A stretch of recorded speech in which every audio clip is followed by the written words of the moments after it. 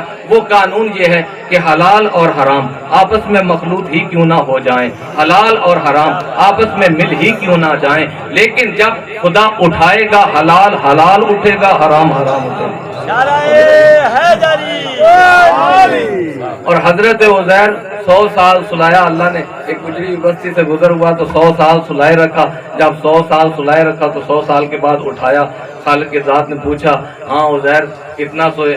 ہاں پروردگار ایک دن یا دن کا کچھ پہر سویا۔ اچھا ایک دن یا دن کا کچھ پہر سوئے تو آپ کے پاس دلیل کیا ہے؟ تو انہوں نے ارشاد فرمایا کہ جو کھانا میں لایا تھا اس میں ابھی تک گرمائش باقی ہے، 100 سال کے بعد کھانا سلامت ہے، اس میں گرمائش باقی ہے۔ حضرت عزیر دلیل دے رہے ہیں کہ جو میں کھانا ساتھ لایا تھا اس میں گرمائش باقی ہے اور وہ کھانا ابھی تازہ ہے، اس لیے کہہ رہا ہوں کہ ایک دن سویا ہوں یا دن کا کچھ پہر سویا ہوں۔ تو خدا کی طرف سے ندا آئی کہ اے عزیر، اچھا جس گدھے پر تم بیٹھے ہوئے تھے وہ گدھا کہاں ہے؟ جس گدھے پر بیٹھے ہوئے تھے وہ گدھا کہاں ہے؟ اب ادھر ادھر دیکھا تو اس کی ہڈیاں جو ہے وہ نظر آئیں، تو اب خدا کی ذات نے کہا کہ تیرے دن میں یہی آیا تھا نا کہ میں مردوں کو کیسے زندہ کرتا ہوں، تو ایسا کرو اس گدھے کی ہڈیوں کو اکٹھا کرو، تم ایک دن یا دن کا کچھ پیر نہیں سوئے، تم تو 100 سال سوئے ہو، اب اس کی ہڈیوں کو اکٹھا کر کے اب پھر کہنا قم باذن اللہ، تو یہ اپنی اصلی حالت میں آ جائے گا۔ میرے بھائی اور بزرگوں، حضرت عزیر نے ہڈیاں اکٹھی کی، پھر ان کے اوپر کہا قم باذن اللہ، اللہ کے حکم سے اٹھ جا، تو وہ اصلی حالت میں آ گیا۔ اب اس سے بھی ایک اور چیز جو ہے وہ ہمیں سمجھ میں آ گئی کہ 100 سال نبی کے پہلو میں سونے والا گدھا جب اٹھا تھا تو گدھے کا گدھے ہی اٹھا تھا، وجہ ہے یعنی جو 100 سال نبی کے پہلو میں سونے والا گدھا جب اٹھا تو گدھے کا گدھے ہی اٹھا، کوئی نئی چیز تو نہیں بنی ہے۔ میرے بھائی اور بزرگوں، خدا تو جب اپنی کسی نشانی کو اٹھاتا ہے تو اس کی سنت یہ ہے کہ اس کے بدلے میں یا اس جیسی نشانی بھیجتا ہے یا اس سے بہتر نشانی بھیجتا ہے، اور یہی سنت الہی ہے، یہی تقاضے الہی ہے کہ وہ اپنی زمین کو حجت خدا سے خالی نہیں چھوڑتا، وہ اس کائنات کو حجت خدا سے خالی نہیں چھوڑتا۔ یہ پوری کی پوری کائنات جو ہے یہ جسم کی مانند ہے، یہ پوری کائنات جسم ہے، تو پھر اس جسم کا کوئی نہ کوئی تو روح ہونا چاہیے نا۔ تو میرے بھائی اور بزرگوں، یہ کائنات جو ابھی تک قائم و دائم ہے اور جب تک قائم رہے گی، اس کے قیام کی دلیل یہ ہے کہ یہ ایسے قائم نہیں ہے، اس کو کسی نے قائم رکھا ہوا ہے، کسی کے وجود کے صدقے یہ قائم ہے، اور وہ کس کا وجود ہے جس کے صدقے یہ قائم ہے؟ وہ اس کائنات کا روح ہے، اور اس کائنات کا روح کون ہے؟ وہ وقت کے امام ہیں۔ میرے بھائیوں، اللہ نے اس کائنات کو اپنی حجت سے خالی نہیں رکھا ہوا، ایک آیت کو اٹھاتا ہے تو اس کے بدلے میں یا اس جیسی آیت بھیجتا ہے یا اس سے بہتر آیت بھیجتا ہے۔ تو اب جو لوگ یہ کہتے ہیں نا کہ نہیں بس ختم ہو گیا، نبی ختم ہو گئے، اب کوئی ہدایت دینے والا نہیں ہے، تو ایک فکر دینا چاہوں گا کہ اگر ہدایت دینے والا نہیں ہے تو اب شیطان کے اوپر ایمان ہے کہ مثلا شیطان جی گمراہ کرتا ہے، کتنے لوگوں کو گمراہ کرتا ہے ایک وقت میں، کتنے لوگوں کو گمراہ کر دیتا ہے، ہزاروں لوگوں کو گمراہ کرتا ہے، لاکھوں لوگوں کو گمراہ کرتا ہے۔ یہ ایمان ہے کہ شیطان گمراہ کر دیتا ہے، یعنی یہ ایمان ہے۔ اگر تمہارا یہ ایمان ہے کہ شیطان جو ہے وہ لوگوں کو گمراہ کر دیتا ہے، گمراہ کرنے والا ہے، تو پھر یاد رکھ پردہ غیب میں کوئی رہنما بھی ہے جو ہدایت کرنے والا ہے۔ اس پردہ غیب میں وقت کے امام موجود ہیں جو اس کائنات کی روح ہیں، جن کی وجہ سے یہ کائنات باقی ہے، جن کی وجہ سے یہ کائنات سلامت ہے۔ تو میرے بھائیوں اور بزرگوں، آپ ڈھیر سارے افراد بیٹھے ہوئے ہیں، خداوند عالم آپ کو زندہ اور سلامت رکھے، اور ان ایام کے صدقے میں آپ سوائے غم حسین علیہ السلام کے کسی غم میں نہ روئیں۔ لیکن ایک پیغام دینا چاہوں گا کہ کربلا نے جو ہمیں پیغام دیا ہے وہ ہے قانون خدا۔ قانون خدا کی بالادستی ہے، سب سے بڑا قانون خدا کا قانون ہے، سب سے بڑا قانون دین ہے۔ دین جو ہے معصوم یہی بتانا چاہتے ہیں کہ دیکھو، اگر تم نے سودا کرنا ہے تو اپنے آپ کا سودا کر لینا، دین کا سودا نہ کرنا۔ حسین یہی بتانا چاہتے ہیں کہ دین کا سودا نہ کرنا، اور ہمیں بھی یہی سبق ملتا ہے۔ حسین ابن علی نے بھی یہی بتایا ہے، ائمہ معصومین نے بھی یہی بتایا ہے کہ دیکھو، اپنے آپ کو قربان کر دینا، دین کا سودا نہ کرنا، لہذا دین پر قربان ہو جانا، دین کو قربان نہ کرنا، دین پر قربان ہو جانا، دین کو قربان نہ کرنا۔ تو بھائی دین کو قربان کیسے کرتے ہیں؟ دین کو ہم قربان اس طرح کرتے ہیں کہ اگر ہم جس سے محبت کرتے ہیں تو محبت کا اثر یہ ہے کہ اس کی اطاعت ہوتی ہے، جس سے محبت کرتے ہیں اس کی اطاعت ہوتی ہے۔ اگر محبت کا دعویٰ ہے تو پھر اس کی اطاعت بھی ہونی چاہیے۔ اگر خدا سے محبت ہے تو پھر محبت ہے تو پھر اس کا اثر یہ ہے کہ خدا کی اطاعت ہونی چاہیے۔ امام سے محبت ہے تو اس کا اثر یہ ہے کہ امام کی اطاعت ہونی چاہیے۔ قرآن سے محبت کا دعویٰ ہے تو اس کا اثر یہ ہے کہ قرآن کی اطاعت ہونی چاہیے، قرآن کی فرما برداری ہونی چاہیے۔ تو میرے بھائیوں اور بزرگوں، بات یہ ہے کہ نبی کو مانتے ہیں، نبی کی معرفت نہیں، امام کو مانتے ہیں، امام کی معرفت نہیں، قرآن کو مانتے ہیں، قرآن کی معرفت نہیں، اصحاب کو مانتے ہیں، اصحاب کی معرفت نہیں۔ حقیقت یہ ہے کہ معرفت ضروری ہے۔ معرفت کیوں ضروری ہے؟ وقت کے امام کی معرفت کیوں ضروری ہے؟ قرآن کی آیت بھی گواہ ہے، اللہ کے رسول کا فرمان بھی گواہ ہے، اور اللہ کے رسول ارشاد فرماتے ہیں کہ جو اپنے وقت کے امام کی معرفت کے بغیر مر گیا وہ جاہلیت کی موت مرا، وہ کفر و شرک کی موت مرا۔ اور قرآن میں خدا پکار کے کہہ رہا ہے یوم ندعو کل اناس بامامہم فمن اوتی الکتاب بیمینہ، ہر ایک کو روز محشر اٹھاؤں گا اس کے امام کے ساتھ، ہر ایک کو روز محشر بلاؤں گا اس کے امام کے ساتھ بلاؤں گا۔ تو آپ مجھے بتائیے کہ ہم اگر امامت کو مانتے ہیں، ظاہر ہے ہم امامت کو مانتے ہیں، امامت کو ساری مانتے ہیں، کسی کے 4 امام ہیں، کسی کے 12 امام ہیں، پھر ڈنڈی مار کے کسی کے 12 امام ہیں، ٹھیک ہے آگے سمجھ، ڈنڈی مار کے پھر کسی کے 12 امام ہیں، اور جن اماموں میں ڈنڈی ماری گئی ہے ان میں چھٹا یزید بنتا ہے، ٹھیک ہے آگے سمجھ۔ کسی سے پوچھئے کہ آپ کے امام کتنے ہیں تو پھر معاملہ جو ہے وہ گمبھیر ہو جاتا ہے۔ تو میرے بھائی اور بزرگوں، ہم ان کو امام مانتے ہیں جن کو خدا نے بنایا ہے، جن کو خدا نے امام بنایا ہے، لوگوں نے امام نہیں بنایا، جن کو خدا نے امام بنایا ہم ان کو امام مانتے ہیں۔ ہمارا کسی سے کوئی جھگڑا نہیں ہے، ہمارا کسی سے کوئی جنگ نہیں ہے، ہم کسی کو تنگ نہیں کرتے، ہم کسی کو ستاتے نہیں ہیں۔ چوک کی مجلس ہے، علل اعلان دعوت دے رہا ہوں کہ اگر حق کو پہچاننا چاہتے ہو تو حق پوشیدہ نہیں ہے۔ اگر تم دیکھنا چاہتے ہو کہ قرآن کس کے ساتھ ہے تو رسول کا فرمان موجود ہے، اگر تم دیکھنا چاہتے ہو کہ حق کس کے ساتھ ہے تو رسول کا فرمان موجود ہے۔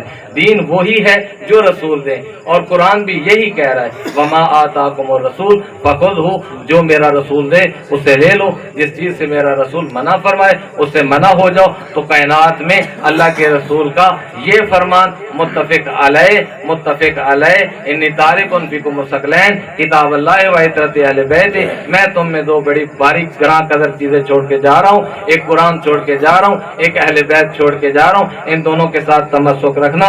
اگر ان دونوں کے ساتھ تمسک رکھو گے تو ہلاکت سے بچ جاؤ گے، گمراہی سے بچ جاؤ گے۔ تو میرے بھائیوں اور بزرگوں، کیونکہ رسول نے 2 ہی چیزیں دی ہیں، ایک قرآن دیا ہے، ایک وارث قرآن دیا ہے۔ اگر فقط قرآن کو رکھو گے، وارث قرآن کو نہیں لوگے تو قرآن کی سمجھ نہیں آئے گی، اور اگر وارث قرآن کو رکھو گے، قرآن کو نہیں لوگے تو پھر بھی قانون تمہیں سمجھ میں نہیں آئے گا۔ اس واسطے کہ اہل بیت وہ ہیں، علی وہ ہیں، محمد مصطفیٰ وہ ہیں، پنجتن پاک وہ ہیں کہ جو کچھ قرآن نے کہا وہ اہل بیت نے کیا، اور جو کچھ اہل بیت نے کیا وہ قرآن بنا۔